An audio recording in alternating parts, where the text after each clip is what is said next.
Zabbuli eya26. Zabbuli ya Dawudi. Okusaba okusonyiyibwa. Ayi Mukama, onsalire omusango nsinge, kubanga ntambulira mu butuukirivu bwange, era neesiga Mukama awatali kubuusabuusa. Nkebera, Ayi Mukama, ongeze, olabe emmeeme yange n'omutima gwange, kubanga ekisa kyo kye kinnuŋŋamya, era ntambulira mu mazima go. Situula wamu n'abantu abalimba, era seetaba na bakuusakuusa. Nkyawa ekibiina ky'abo abakola obubi, era situula wamu n'ababi.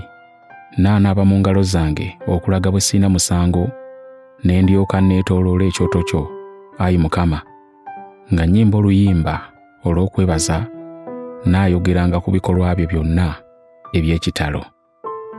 Ayi Mukama, njagala okubeera mu nnyumba yo, n'ekifo omubeera ekitiibwa kyo. Tonzikiriza wamu n'abalina ebibi, era wamu n'abantu abatemu. Bo bakozi ba bibi, era bali banguzi, naye nze nnaatambuliranga mu butukuvu bwange. Nsaasira, onnunule.